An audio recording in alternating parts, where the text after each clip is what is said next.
তো বেসিক্যালি এটা হচ্ছে একটা CNC machine. I'm Shuchita Maiti from BP Poddar Institute of Management Technology. I'm second year student. তো basically এটা হচ্ছে একটা সিএনসি মেশিন। আমরা ল্যাপটপে কোডিং এর মাধ্যমে একটা সফটওয়্যার ডাউনলোড করেছি। তো সফটওয়্যারে আমরা যে ছবিটা দেব, এই মেশিনটা ওই ছবিটাই ড্র করবে। আমরা একটা স্পাইরালের ছবি দিয়েছিলাম, তো ল্যাপটপ এটা এই মেশিনটা টোটালি ওইটাই ড্র করেছে। এখন যেহেতু টাইম খুবই শর্ট, তো সেহেতু আমরা এই ছোটখাটো শেপ গুলো দিচ্ছি, লাইক অ্যাঙ্গেল, ট্রায়াঙ্গেল, এইসব ছোটখাটো শেপ গুলি দিচ্ছি। তো এটা ওটাই ড্র করেছে। মেশিনটার নাম কি বলুন? CNC machine. পুরো কথাটা সিএনসির কম্পিউটার নিউমেরিক্যাল মানে এক্স ওয়াই জেড এর কোঅর্ডিনেটটা ভ্যালুজ আমরা এখানে দেই, তো ওই হিসাবে গ্রাফটা বানাবো। Next is automatic power factor improving system. So basically যাদের বাড়িতে ধরো দুটো করে বা তিনটে করে এসি আছে, ফ্রিজ আছে, তো ওদের সো এটা বেসিক্যালি একটা automatic power factor improving system. So যাদের বাড়িতে আমরা জানি দুটো তিনটে ফ্রিজ আছে কি এসি আছে, তো সবার লোড রিকোয়ারমেন্ট আলাদা হয়, কিন্তু ধরো একটার বেশি ডিভাইস যখন অন আছে, তো তখন মেবি ফ্লাকচুয়েশনস আসতে পারে, একজন ভালো কাজ করছে একজন কম কাজ করছে, তো লস বেড়ে যায়, এফিসিয়েন্সি কমে যায়। তো তাই জন্য এটা একটা সিস্টেম, যদি এটাকে আমরা ইনস্টল করি নিজেদের বাড়িতে, তো এখানে এগুলো আছে, ক্যাপাসিটর লাগানো আছে, এগুলো অ্যাকচুয়ালি স্টেবিলাইজ করতে হেল্প করে, ডিভাইসের যত যা রিকোয়ারমেন্ট হয় এটা প্রোভাইড করে দেয়, অ্যান্ড ফ্লাকচুয়েশনস কমে যায়, লসেস কমে যায়। নাও নেক্সট ইজ এটা। আচ্ছা ঠিক আছে, এটা দেখুন। এটা হচ্ছে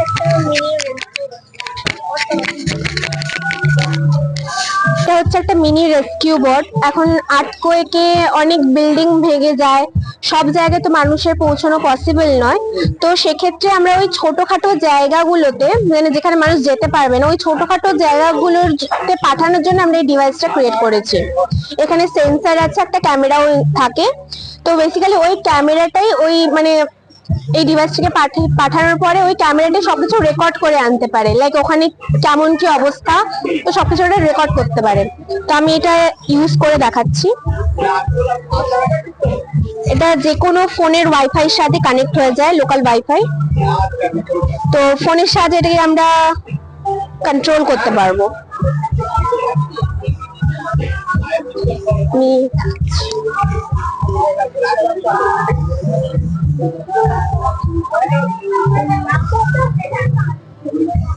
ফোনেতে ডিসপ্লেটা দেখা যাবে? হ্যাঁ হ্যাঁ হ্যাঁ, ক্যামেরা লাগানো নেই মানে ক্যামেরার জিনিসটা দেখা যাবে? ক্যামেরা লাগানো নাই বলে দেখা যাচ্ছে না। ও আমরা এখন ক্যামেরাটা ইনস্টল করব। এখন যেহেতু ইনিশিয়াল স্টেজে আছে, তো সো আমরা ক্যামেরাটাকে এখন এখানে লাগাইনি, ক্যামেরার উপর কাজ চলছে। তো এটার কাজ এটাই।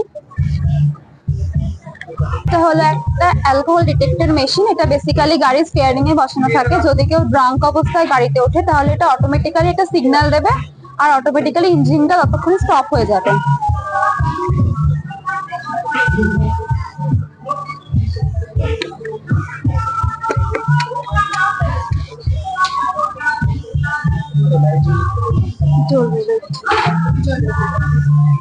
এটা লাল লাইটটা জ্বললে অটোমেটিক্যালি ইঞ্জিন স্টপ হয়ে যাবে। আচ্ছা, মানে এটা থেকে যতটা ঘনত্ব যাবে অ্যালকোহলটা, মানুষের মুখ থেকে আর স্টিয়ারিং পর্যন্ত অতটা তো ঘনত্ব যাবে না। তো সেক্ষেত্রে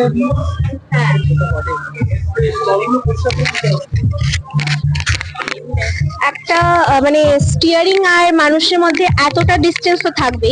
তো সেক্ষেত্রে মানুষটা যখন ড্রাঙ্ক অবস্থায় চালাবে, ওর ব্রিথটা অটোমেটিক্যালি এখানে সেন্স করবে।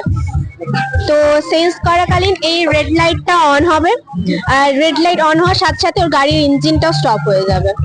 তো সেক্ষেত্রে আর ড্রাঙ্ক অবস্থায় গাড়ি চালাতে পারবে না। সো বেসিক্যালি এটা একটা হচ্ছে পোর্টেবল একিউআই মনিটর।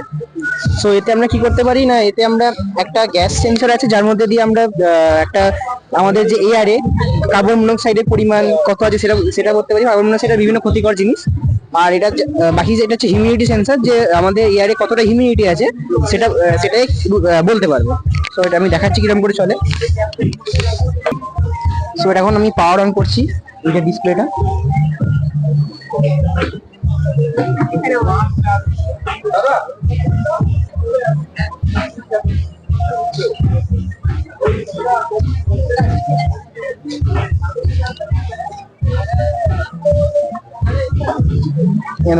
এখানে হিউমিডিটি 20 দেখাচ্ছে, টেম্পারেচার 29.1। আপাতত CO2 এখনো 0 আছে, কারণ এটা একটু হিট হতে টাইম নেয়। এটা হিট হওয়ার পর এটা পুরো রিডিংটা দিয়ে দেবে।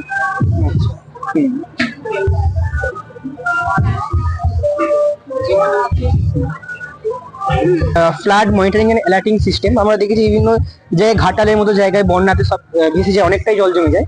সো এটা হচ্ছে কোনো যদি ড্যাম বা কোনো ইয়ে থাকে ব্রিজ, তার নিচে এটা ফিক্স থাকবে শুধু এই জায়গাটা। এটা হচ্ছে ফ্লোটিং ডিভাইস, ঠিক আছে। এর ভেতরে একটা ফ্লো সেন্সর লাগানো আছে। আর এইটা যখন এটা নির্দিষ্ট ডিস্টেন্স পর্যন্ত এটা সেফ থাকবে। যদি সেই ডিস্টেন্সে দিয়ে কভার করে উঠে যায়, আরো ওয়াটার লেভেলটা আরো ওঠে, তখন এর ভেতরে যে সমস্ত মোবাইল নাম্বার রেজিস্টার্ড আছে সেই সমস্ত মোবাইল নাম্বারে একটা ইমেল যাবে, ঠিক আছে। ইমেল যাবে এবং সেটা বলবে যে এর ইয়ে আছে, মানে ওয়াটার ফ্লো বেড়ে যাচ্ছে। মানে ইমেল আইডি, মানে যে সমস্ত মোবাইল এর মধ্যে রেজিস্টার আছে সেই সমস্ত মোবাইলে এটা ইমেল যাবে, ইমেল সেন্ড করবে। যেমন আমি দেখাচ্ছি এখন,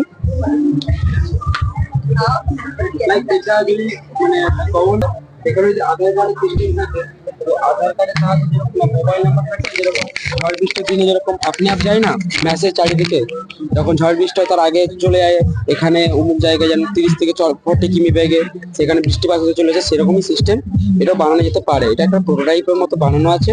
আপাতত আমরা এইটাতে যে সমস্ত মানে রেজিস্টার করে রেখেছি ইমেলগুলো, সেই ইমেলে একটা অ্যালার্ট মেসেজ যায় আর কি, যখন ওভারফ্লো হয়ে যায়, যখন বন্যা বাড়তে থাকে, সেই ডিভাইসে আমরা বানিয়েছি।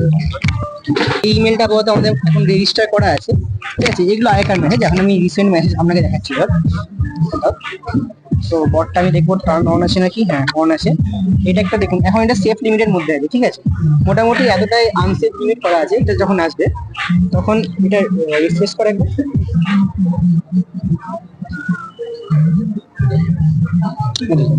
251 এটা মেসেজ এসছে। ওয়াটার লেভেল 25 মিটার দেখাচ্ছে, কিন্তু আর নরমাল যেহেতু আমাদের কারণ এখানে কিছু ফ্লো হচ্ছে না, ফ্লোরেটটা 0 আছে। তো এর মধ্যে তো ইন্টারনেট কানেকশন, তাহলে ইন্টারনেট কানেকশন দিতে হবে। নরমাল টাওয়ার থেকে ইন্টারনেট কানেকশন নিয়ে নিলেই হবে। আপাতত এটা ফোন থেকে করা আছে। হ্যাঁ, এটা হটস্পট ওয়াইফাই কানেক্ট করা আছে এই মোবাইল সাথে, ঠিক আছে। বেসিক্যালি এটা আমরা মানে ছোট কম বয়সী ছেলে মেয়েদের জন্য অ্যারেঞ্জ করেছি, যেহেতু মেলায় সবাই আসবে তো সবার কথাই ভাবতে হবে। তো এটা বেসিক্যালি হচ্ছে হেলিকপ্টার গেম।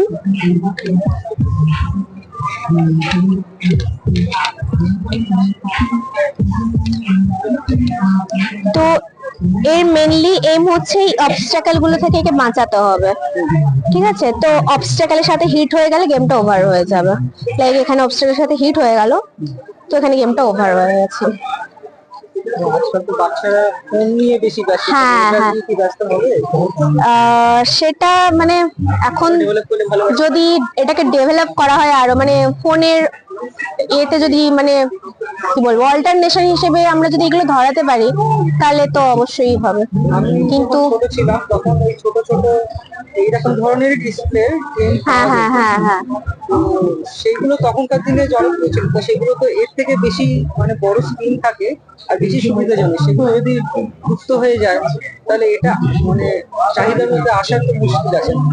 আর সেটা তো একটু মুশকিল আছে, এখন ফোনের প্রতি অ্যাট্রাকশন তো সবারই বেশি, স্বাভাবিকভাবে ছোট থেকেই বাচ্চাদেরকে ফোন ধরে দেওয়া হচ্ছে।